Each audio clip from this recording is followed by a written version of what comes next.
Less of the old please. This is an old business making new products and doing very well out of it. It's resilient and adaptable, my two favorite qualities. If a firm can make good profits and keep up with the times, all we need to do is ride on its coattails, which is a lot easier than second-guessing what's going to happen all the time and trying to jump off those coattails when they start looking a bit tatty. Hang on, you're the one jumping straight to the conclusion.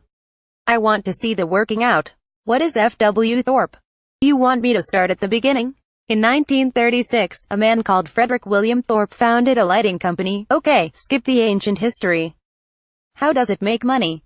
It makes luminaires, which is a technical term for light fixtures, the lenses, wiring, reflectors and controllers that make a light, all the gubbins except the lamp, which is a bulb to you and me. These days the lamps are mostly LEDs, which is why F.W. Thorpe has had to adapt.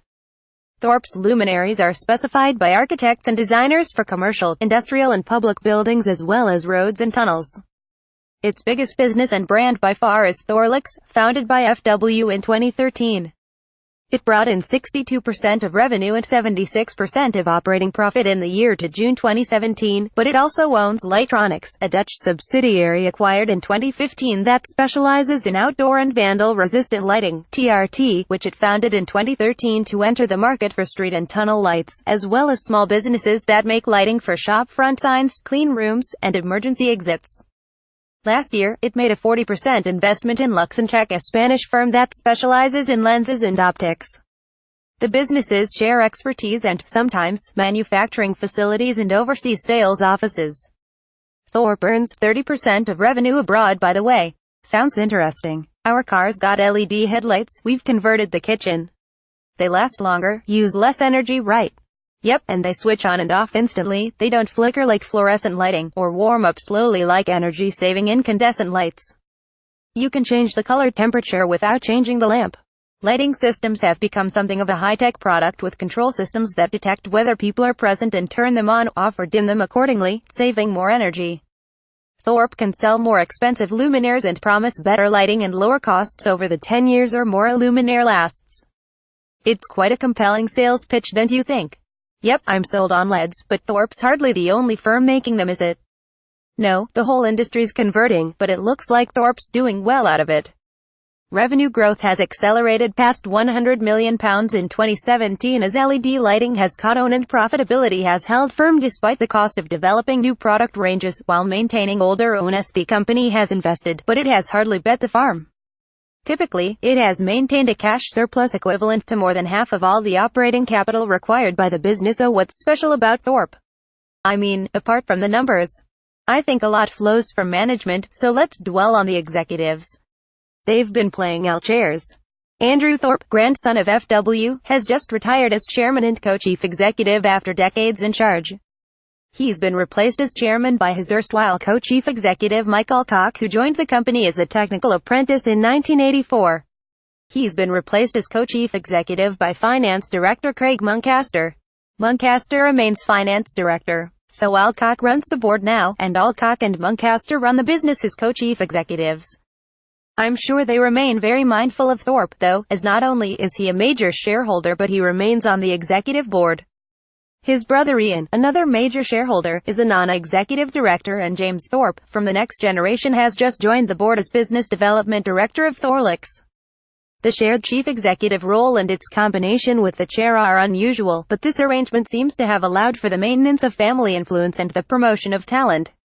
They've pursued a pretty consistent strategy. Okay, tell me about the strategy. As you know, strategy is rarely about one thing. Thorpe says customers want a technical solution and support throughout the lifetime of the product, warranty and beyond, which is why investment and financial strength are so important. Investment produces the technical solutions, financial strength ensures the company will be around to support them. Its latest innovations are Smart Scan, a wireless control system that earned £7 million revenue in 2017, its debut year, and the integration of optical technologies from Luxentech into some of Thorpe's outdoor ranges.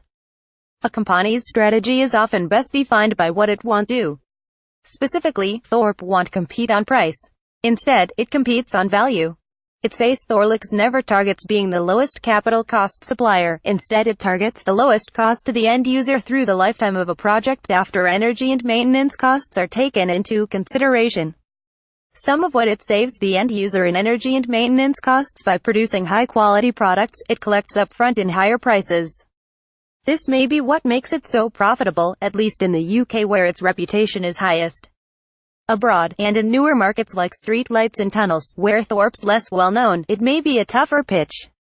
In 2017, a record year for the group, TRT, which stands for Thorlix Road and Tunnel, performed relatively poorly. The company's response pretty much sums up the strategy. It faces ongoing challenges from pressure in the market to reduce selling prices, and it is important that, like other group companies, it finds features and benefits that customers will select and pay more for. Creating new product innovations is a high priority, together with tackling other growing pains. Lightronics, the Dutch acquisition, has performed well, but it has failed to win big contracts for Thorpe's existing ranges in Europe. Thorlix thinks this too will take time. I'd say FW Thorpe has time to nurture TRT and Lightronics. It's highly profitable, so shareholders have few complaints, and its biggest shareholders are its far-sighted managers anyway. Interesting. Anything else Thorpe won't do? Lots, I'm sure, but Lightronics has reminded me about acquisitions. I like the way the new chairman phrases his company's cautious approach to buying growth. Another reason its finances are in such good order: we have the financial capacity, so it could be said that it is easy to acquire, and there are indeed frequent options for us to review. To find the right acquisition, one that meets our criteria and does not become a future liability, is not as easy as it might seem. Bit of a rhetorical question, but just to confirm. You think Thorpe's going to prosper, don't you? Every year won't be a record year. Indeed, the company says 2017 will be a difficult one to follow, but I think Thorpe will prosper for a long time.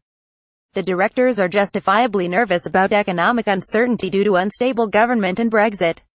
They see geographical diversification as a way of mitigating that.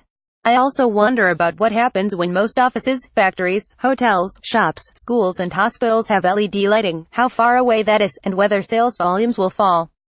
There's no reason to believe that LED luminaires will need replacing any less frequently than their predecessors, and they'll be needed in new buildings, but demand must be unusually high now as customers recognize the benefits of upgrading, and so one would expect some normalization once the upgrades are done. But what about value? Is it a bargain? You're not going to pick Thorpe up cheaply, I'm afraid. The market likes what it sees. A share price of 350p values the enterprise at about £375 million, or about 24 times adjusted profit in 2017. The earnings yield is just 4%. Contact Richard Beddard by email or on Twitter at Richard Beddard.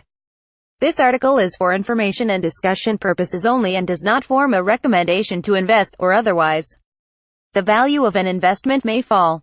The investments referred to in this article may not be suitable for all investors, and if in doubt, an investor should seek advice from a qualified investment advisor.